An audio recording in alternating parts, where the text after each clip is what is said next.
अस्सलाम वालेकुम जी। उम्मीद करता हूँ कि आप सब खैरियत से होंगे। आज की वीडियो में बात करने लगे हैं कि how to become a warehouse supervisor. Warehouse supervisor की जॉब में अगर आप जाना चाहते हैं तो आपके पास कौन कौन से स्किल्स होने चाहिए, क्या एजुकेशन होनी चाहिए, आपको सैलरी रेंजेस क्या ऑफर की जाएंगी, पाकिस्तान में क्या सैलरी होगी और वेयर हाउस सुपरवाइज़र का बेसिकली काम क्या होता है, इसके हवाले से हम डिस्कस करेंगे इस वीडियो में। और आपको इस वीडियो में ये जी इस तरह की चीज़ें बताऊंगा कि इंशाल्लाह वेयर हाउस सुपरवाइज़र के हवाले से आपको कोई और वीडियो देखने की ज़रूरत नहीं पड़ेगी। वीडियो में आगे बढ़ने से पहले वीडियो को लाइक कर लें, चैनल को सब्सक्राइब कर लें। चलते हैं वीडियो की तरफ। सबसे पहले देख लेते हैं वेयर हाउस सुपरवाइज़र का काम क्या होता है। Warehouse supervisor manages warehouse operations. Warehouse के जितने भी ऑपरेशंस हैं उनको जो है ना डील करता है, इंक्लूडिंग इन्वेंट्री के, स्टाफ और लॉजिस्टिक। जो वेयर हाउस कंप्लीट है ना ये उसको मैनेज कर रहा होता है, इन्वेंट्री वगैरह को मैनेज करता है, स्टाफ को मैनेज करता है और लॉजिस्टिक जो हमारे पास होती है उसको मैनेज करता है वेयर हाउसिंग की।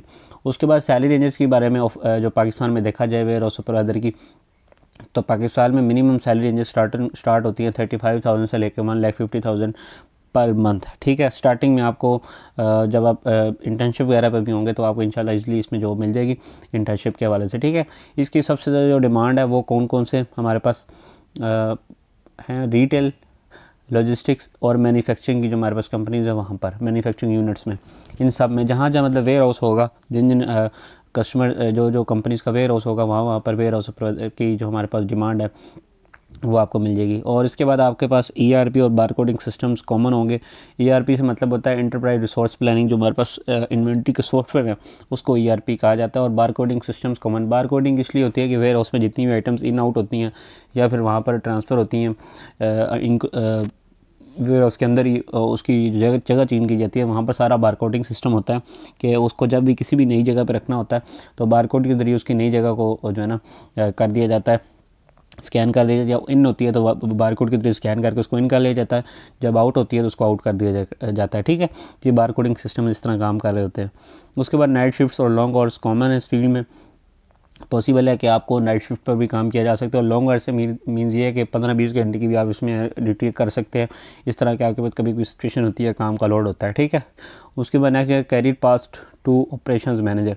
जब आप इस फील्ड में वेयर हाउस की फील्ड में काम करते हैं, वेयर हाउस सुपरवाइज़र की, तो आपको वे ऑपरेशंस मैनेजर की फील्ड तक आराम से जो है ना इसमें आप जो है ना जा सकते हैं। इसकी करियर पाथ आराम से जो है ना यहाँ से जो है ना स्किल्स वगैरह सीख के, या फिर ये स्किल्स आपके पास होंगी वेयर हाउस सुपरवाइज़र की, आप इजीली अपने कैरियर को कंटिन्यू कर सकते हैं ऑपरेशंस मैनेजर के थ्रू। ठीक है, अब आपके पास स्किल्स कौन सी होनी चाहिए, उसके बाद स्टडी कौन कौन सी होनी चाहिए। स्टडी में सबसे पहले आप डी बीकॉम या फिर बीबीए कर सकते हैं, लेकिन जो प्रेफर्ड है वो बीबीए, क्योंकि ये हायर डिग्री इन दोनों से, तो आपको रिकमेंडेड भी यही है कि बीबीए करें।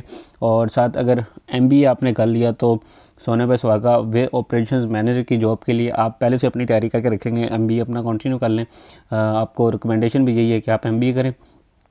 तो एमबीए जो है ना हमारे पास मैनेजमेंट की डिग्री होती है वो बहुत ज़्यादा इंपॉर्टेंट है, बहुत ज़्यादा करियर में जो है ना आपको हेल्प करेगी मास्टर्स की डिग्री। ठीक है, उसके बाद नेक्स्ट हमारे पास जो चीज़ है स्किल्स, इन्वेंट्री कंट्रोल की स्किल होनी चाहिए, लीडरशिप मस्ट है, ईआरपी का यूजेज आपको आना चाहिए, जो ईआरपी के सॉफ्टवेयर यूज़ होते हैं। 3 स्किल्स के बारे में बता दिए, इसको एक दफ़ा दोबारा देख लें। इन्वेंट्री कंट्रोल, कि आप अपनी इन्वेंट्री जितनी आपकी इन आउट हो रही है, जितनी वहाँ पे पड़ी है, उसको कम्प्लीटली ओवरऑल आपने लुक आफ्टर करना होता है। लीडरशिप की स्किल आपके पास इसलिए ज़रूरी है कि आपके पास बहुत बड़ी टीम होती है, उसको आपने कंट्रोल करना होता है, तो वो लीडरशिप स्किल्स के बगैर नहीं हो सकता। ईआरपी यूजेज, आपका ईआरपी का यूजेज आपको पता होना चाहिए ताकि अपनी टीम को भी आप सिखा सकें और उनको भी काम करवा सकें, कोई भी इश्यूज़ वगैरह होते हैं तो उनको भी रिजॉल्व करवा सकें। तो ईआरपी के यूजेज के बारे में आपको पता होना चाहिए। नेक्स्ट हमारे पास कैरियर की टिप्स का सेक्शन है। सबसे पहले जो चीज़ आती है वो हमारे पास आती है कैरियर में आगे बढ़ने के लिए learn warehouse and safety SOPs.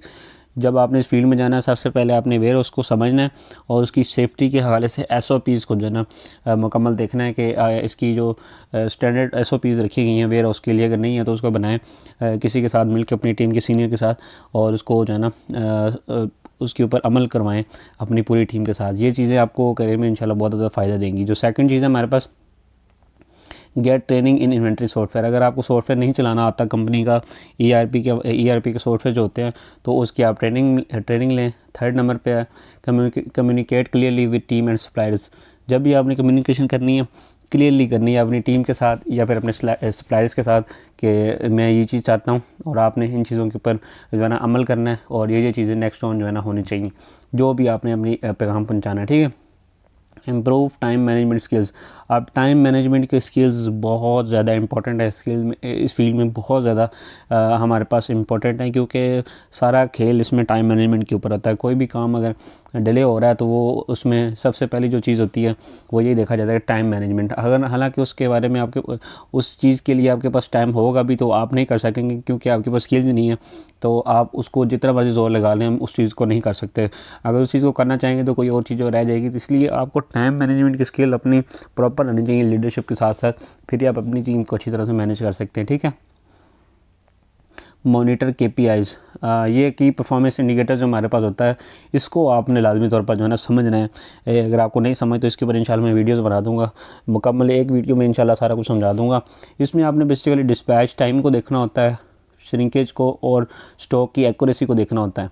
ये बेसिकली आपके जो कि परफॉर्मेंस इंडिकेटर्स हैं, जो आपको कहा जाता है कि आपने इनके ऊपर अमल करना है। मिसाल के तौर पर जो कि डिस्पैच टाइम, अगर आपको कहा गया कि दिन को 11 बजे से पहले पहले आपने डिस्पैचेस निकाल देनी है, तो भाई आपने निकाल देनी है, 1 मिनट भी ऊपर नहीं होना चाहिए। ये बेसिकली थोड़ा सा इसको आप समझने की ज़रूरत है। इंशाल्लाह फिर कभी किसी वीडियो में KPIs के ऊपर बात करेंगे, लेकिन आप इंटरनेट के ऊपर सर्च करें या कमेंट में मुझे बता दें, मैं इंशाल्लाह इसके ऊपर वीडियो बना दूँगा। ठीक है, इसको आपको आना चाहिए। रिलेटेड फील्ड्स जो कि same education, same skill, same experience के साथ आप इस फील्ड में जा सकते हैं। लेकिन फिर बात वही है, आप जो है ना इसमें टारगेट कर रहे थे अच्छी फील्ड को, तो इन्वेंट्री मैनेजर की फील्ड में आप इजीली इसमें जा सकते हैं। ठीक है, लॉजिस्टिक ऑफिसर की फील्ड में जा सकते हैं, और प्रोक्योरमेंट सुपरवाइज़र की फील्ड में जा सकते हैं, और उसके बाद क्वालिटी कंट्रोलर की फील्ड में आप जो है जा सकते हैं, डिस्पैच कोऑर्डिनेटर की फील्ड में जो आप जा सकते हैं। ये हमारे पास 5 फील्ड्स हैं। तो उम्मीद करता हूँ कि ये वीडियो आपको पसंद ही होगी। चीज़ों के बारे में, वेयर और सुपरवाइजर के बारे में पता होगा। अगर इंटरनेशनली चीज़ों को समझना चाहते हैं तो वो भी नीचे कमेंट कर दें, इंशाल्लाह मैं इसके ऊपर वीडियो बनाकर आपको समझा दूँगा मुकम्मल तौर पर। तो मिलता हूँ फिर किसी अच्छी सी वीडियो में, तब तक दीजिए इजाज़त। अल्लाह हाफ़िज़।